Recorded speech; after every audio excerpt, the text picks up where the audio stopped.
It happens in a second. One moment, the room is ordinary. Lights are on, the fridge is humming, your phone is charging, traffic signals are working. Somewhere nearby, elevators are moving, water systems are pumping, servers are running, and a whole city feels completely normal. Then everything changes. The lights go out, the air conditioner stops, Wi-Fi disappears, street signals blink dark. A neighborhood falls strangely quiet except for the sound of people suddenly asking the same question. What just happened? A blackout feels simple from the inside. The power was there and then it was not. But behind that moment is a much bigger story. Because electricity systems do not just fail the way a lamp fails. A blackout is what happens when a carefully balanced network loses control of part of itself, protects itself, or breaks apart faster than it can recover in real time. And once that process starts, turning the power back on is not as simple as flipping one giant switch. So in this video, we are going to follow what actually happens during a blackout. From the first disturbance on the grid to the protective systems that react, the operators trying to stabilize things, and the long, careful work of bringing power back safely. Because when the lights go out, what you are really seeing is infrastructure under stress. The first thing to understand is that the electric grid has to stay balanced every second. Electricity is unusual because it generally has to be generated and delivered almost at the same moment it is used. On a large grid, operators are constantly balancing supply and demand, and technologies like energy storage help manage that balance and support grid frequency on very short time scales. That balance is one of the hidden reasons the grid works as well as it does. Power plants, transmission lines, substations, and local distribution systems are all part of one moving system. If demand rises, more supply has to respond. If a major line trips or a generator goes offline, the rest of the system has to adapt quickly. The goal is to keep voltage and frequency inside safe operating limits, while electricity continues flowing to homes and businesses.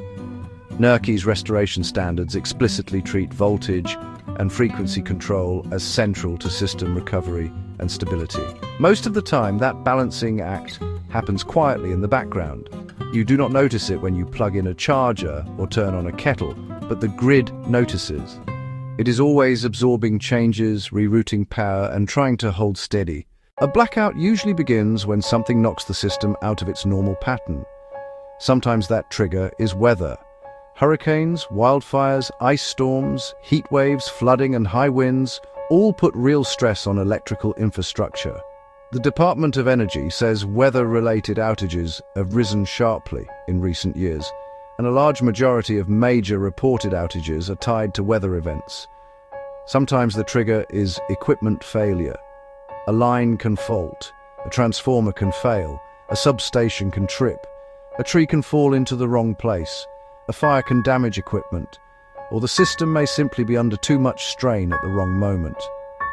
What matters is that once a serious disturbance appears, protection systems react very quickly. That part surprises people. When something goes wrong on the grid, one of the first jobs of the system is not to keep every line energized at all costs. It is to protect equipment, protect workers, and stop damage from spreading. That means breakers open, parts of the network isolate themselves, and electricity is cut off in affected areas on purpose to prevent something worse. So a blackout is not always the grid failing to do anything. Very often, it is the grid doing exactly what it was designed to do when conditions become unsafe. That is why outages can spread in ways that feel sudden and confusing. One problem can force power to reroute. That rerouting can overload another path. Another protective device can trip.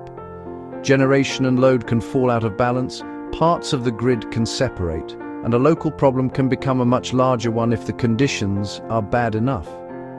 This is also why grid operators train constantly and work from restoration plans rather than improvising from scratch. NERC requires dated, documented system restoration plans, annual reviews, drills, and operator training specifically because restarting parts of the grid after a major disturbance is a formal, practiced process. Once a blackout has happened, the next phase begins. And this is where a lot of people imagine someone just pushes the reset button. But restoring power is usually much more careful than that. If a storm has damaged lines, crews first need to know what is still intact, what is unsafe, and what can be energized without causing another problem. If a wide area blackout has affected transmission and generation together, the system may need to be rebuilt in stages. Operators often have to restore enough of the grid to support critical equipment, restart generation, stabilize voltage and frequency, and then reconnect larger areas gradually. NERC's restoration requirements specifically include identifying cranking paths, restoring loads needed to stabilize the system, and keeping voltage and frequency within acceptable limits during restoration. This is where the phrase blackstart becomes important. A blackstart resource is a generating unit that can start without relying on power from the wider grid. That matters because many large power plants need outside electricity to restart their own systems. In other words, some plants need power in order to make power. Blackstart units help solve that problem by creating the first islands of generation during restoration. NERC requires blackstart testing, agreements, and restoration planning around these resources because they are essential to recovering from large-scale outages. So, if a major blackout takes out a big section of the grid, operators may begin by using blackstart-capable generation to energize carefully chosen paths. From there, they can bring more substations online, support more generators, and slowly rebuild larger synchronized sections of the network. This is delicate work. The goal is not just to make electricity appear anywhere. The goal is to rebuild a stable system without creating new faults, unsafe conditions, or fresh imbalances. That is why restoration can feel slower than people expect. Speed matters, but control matters more. At the same time, field crews are working on the more visible side of the problem. If poles are down, lines are damaged, or substations have been physically affected, utility crews have to inspect, isolate, repair, and test equipment before re-energizing it. This is why you often see bucket trucks, repair teams, and utility convoys after storms. The control room can only restore what the physical system is ready to carry. And this leads to one of the most common questions people ask during an outage. Why does the power come back in some places first? The answer is partly technical and partly practical. Utilities restore power on a prioritized basis, and critical facilities often come earlier in the process. NERC's GridX reporting specifically notes that utilities have well-practiced plans to restore the grid and supply power to customers on a prioritized basis, including hospitals, water treatment plants, and first responder facilities. That does not mean ordinary neighborhoods do not matter.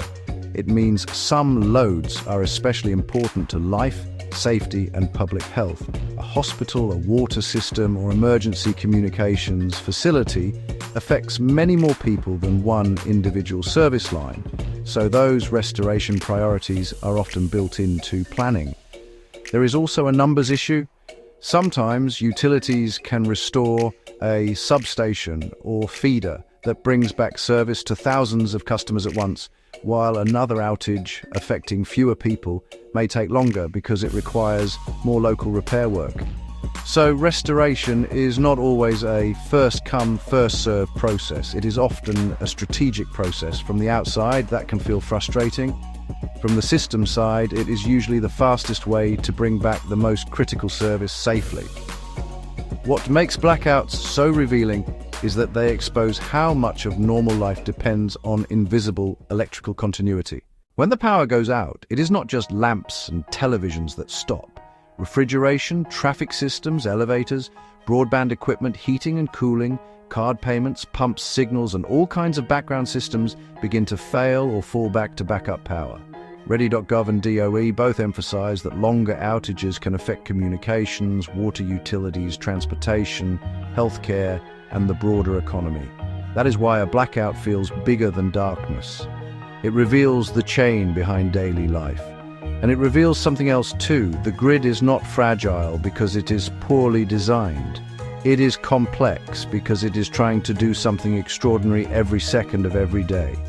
It is moving huge amounts of electricity across large regions, keeping supply and demand aligned, protecting itself from faults, and recovering when the physical world throws serious problems at it. Most of the time, that system works so well we forget it is there. Then the lights go out and suddenly the hidden infrastructure becomes impossible to ignore. So the next time a blackout happens, it is worth remembering what is really going on behind that quiet moment. Somewhere breakers have opened. Operators are checking system conditions. Crews are locating damage. Restoration plans are being followed.